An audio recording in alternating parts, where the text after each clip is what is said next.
Hari ini kita akan renungkan surah Roma pasal 10, teksnya dari ayat 1 sampai 21, dan sudah dibagi 3 paragraf.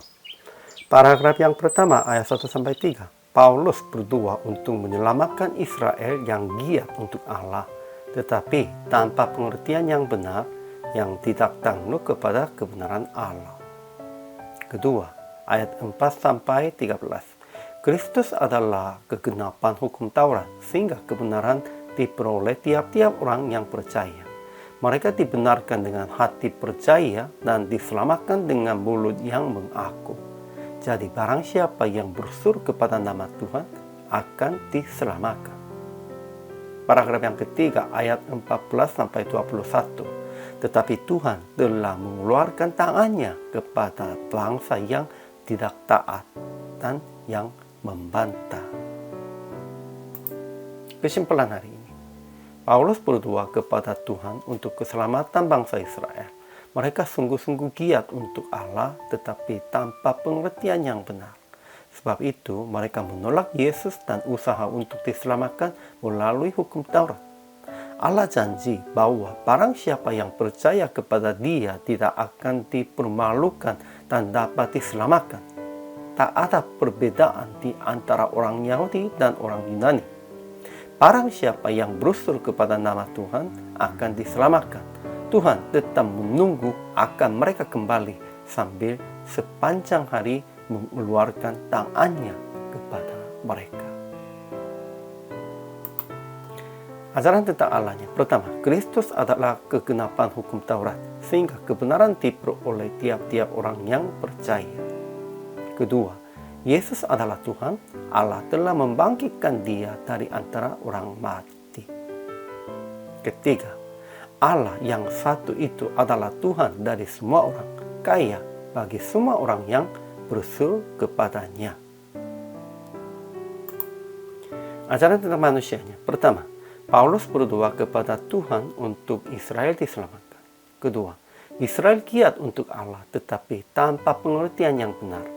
Mereka berusaha untuk mendirikan kebenaran mereka sendiri, maka mereka tidak tunduk kepada kebenaran Allah. Tidak semua orang di antara mereka telah menerima kabar baik itu.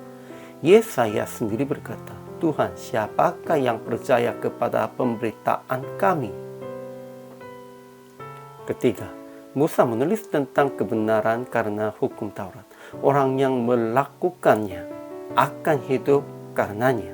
Tetapi kebenaran karena iman berkata demikian.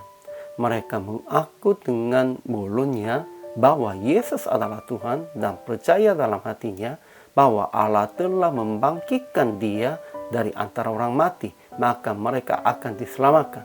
Karena dengan hati orang percaya dan dibenarkan, dan dengan mulut orang mengaku dan diselamatkan. Dan barang siapa yang percaya kepada Dia tidak akan dipermalukan.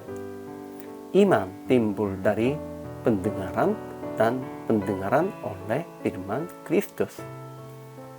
Keempat, tidak ada perbedaan antara orang Yahudi dan orang Yunani. Barang siapa yang berusul kepada nama Tuhan akan diselamatkan. Kemudian aplikasinya. Pertama, tetap berdoa untuk keluarga, sesuku, sebangsa Anda untuk mereka diselamatkan.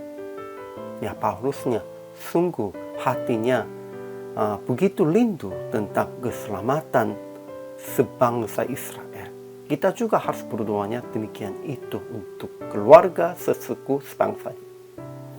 Kedua, memberitakan kebenaran tentang keselamatan yang hanya mereka percaya kepadanya tidak akan dipermalukan dan akan diselamatkan. Kalau kita tidak percaya Yesus dan tidak diselamatkan, kita akan dipermalukan. Namun Tuhan menyertai kita tidak dipermalukan. Ketiga, jangan membeda-bedakan antara orang Indonesia dan orang asing, antara orang percaya dan orang yang belum mengenal Yesus. Tidak boleh membeda-bedakan karena Tuhan tetap mengasihi mereka semuanya. Akhirnya PR praktek hari ini, jangan membeda-bedakan atau mempermalukan orang lain dengan alasan apapun.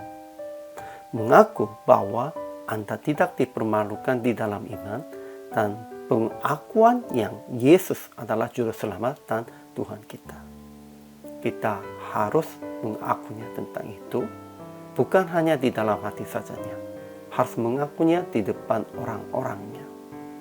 Kepada mereka, itulah menjadi kesaksian. Hari ini juga, selama melayani, Tuhan Yesus memberkati.